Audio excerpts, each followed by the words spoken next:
Mandalorian season 3 continued last night. Episode, I believe it's 7. Episode 7 of Mandalorian came out last night. And I am going to talk about some things in detail here. If you have not seen Mandalorian episode 7 yet, and you don't want to know anything about it, as long as this spoiler warning here is up, go ahead and hit mute. Go ahead and hit mute. And Jonathan, guys, try not to show any images that might be considered spoilers, right? Random pictures of Bo-Katan or Mando will be fine. But I am going to mention audibly. So once this spoiler things comes down, you can hit mute. All right, fair. This season of Mandalorian has been hit and miss. I would even go so far as to lean a little bit towards a little bit more miss than hit. There's been some really good stuff in it, but also I still don't know what was going on with the last episode. I thought that last episode was pretty bad. But I have confidently said, Ray, they got 2 episodes left. Yeah. They can nail this thing. They can land it with 2 episodes. You know what? I don't know that they have salvaged season 3 with episode 7, but it was a step in the right direction. This was a good episode. Okay. This is a good episode. Not a top 3 or 4 best episode of Mandalorian so far, but a solid, good episode. You know what? This could have been episode 1 or 2.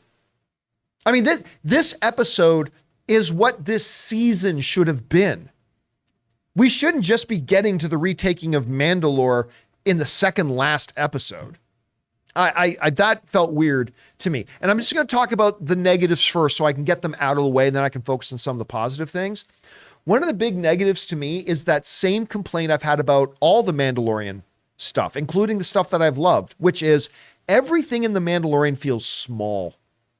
It's like, we're going to go retake Mandalore. So you think, oh, you're going to go retake a planet? Cool. What, 200,000, 300,000 Mandalorians strong? Nah, I think we're about 45 people. 45 people. Really? That gaggle of 45 people. That's who this Imperial gang now, the reorganizing empire. That's what they're so afraid of. Oh no, if these 45 Mandalorians go back to Mandalore, we could be in trouble. Not so much as it turns out, but it goes back to, right? Remember that Grief was trying to save his planet. Mm-hmm. His planet was 30 people hanging out together in the desert. Like everything about Mandalorian, they always make it feel really small and talk about it on a grander scale. That's how I felt about Rings of Power. A little bit about, yeah, Rings of Power. The humans village, it felt like there was 50 people in that village. Yep, that's their whole society. Yeah. And that I could understand, considering they at least still say it's a village. Right. But they said all of this is mankind. like planet. Yeah. Like all throughout Mandalorian, this planet, and this planet's like 8 guys or something like that. So that still kind of wears on me a little bit. It really does point to that the whole sub-story in the first couple of episodes about IG-11 was really kind of a waste for what they ended up doing. Even though they end up doing something pretty cool with him here, they didn't need that whole setup stuff in the first couple of episodes at all. They didn't need that at all. So now Baby Yoda is a Gundam pilot. Yeah, which is actually pretty cool. And listen, I'm not going to lie. I laughed a lot at yes. Scene cuts to outside. Still, yes. I got to admit, at first I thought that's kind of cheesy. And then I found myself that I was giggling and laughing pretty good. Seeing the return to Moff Gideon. Finally, they waited to the second last episode to bring back Moff Gideon. They waited till the second last episode to mention Grand Admiral Thrawn. The figures who kind of represent the main antagonists of the series, you don't even mention them. We don't get to see them until the end or the second to last episode of the season. I mean, that's kind of frustrating, but still, when he shows up, business picks up. And get to see the Mandalorians get into battle and into fight, to see Bo-Katan pull out and use the Darksaber. And listen, I have been falling in love with the Paz Vizsla character. And I see a lot of people complaining online about how Paz Vizsla buys it. But I thought it was a noble, heroic, wonderful end. Not only was it noble and heroic, like him dying to save the rest of his covert because this is the way, but the fact that it's like he took out an entire battalion of Beskar armored troopers, took them all out, And it took not one, not two, but three Praetorian guards. Took three Praetorian red guards to finally take him down. So I get it. People who like Paz Vizsla are like, oh, this sucks the way they took him out. What are you talking about? To me, that is the grandest, most noble, awesome, heroic end for that character. I thought that was great. As somebody who's really come to really like that character, I thought that was a hero's end. A hero's end for him. I thought that was fantastic. If some random stormtrooper had snuck up on him and punched him in the balls and then he died, yeah, then I'd be like, come on, Hey. you're doing Paz Vizsla dirty. And remember, he has a son too. That's right. He's next in line, baby. We're not losing a heavy armored Mandalorian. Well, I don't know if his son can carry his gun, but still. Yeah, that's there. He's That going to seek angle's vengeance. there if they need it. This kid's going to grow up and seek vengeance. So like if that had happened, yeah, they did him dirty, but they gave him the most Mandalorian of Mandalorian deaths. If Mandalore has a Valhalla, Paz Vizsla got a one-way ticket to Valhalla, man. And I thought that was a great ending for him. And it leaves on a kind of a dirty cliffhanger, right? Din is captured. Paz Vizsla is dead. They're on the run. The Praetorian Guard have showed up. I don't know if these are the exact same three dudes that we see in the Star Wars sequels. Yeah. I don't know if it's the exact same three dudes. Maybe it is the same three dudes. I don't know. But I thought it was a solid episode, man. Well, they got that Walmart C-3PO. Yeah, more Walmart C-3PO.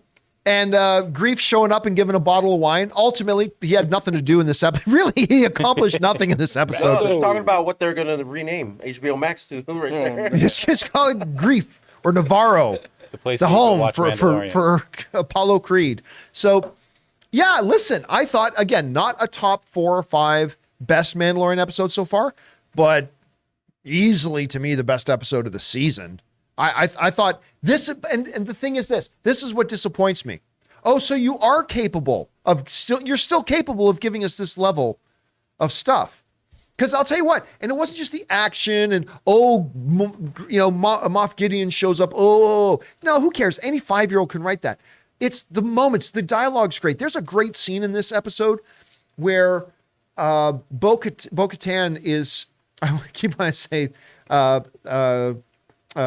Catan. What's the name of the game? Oh, Settlers of Catan. Settlers Catan. Whenever I say Bo-Katan, I have to say Settlers of Catan.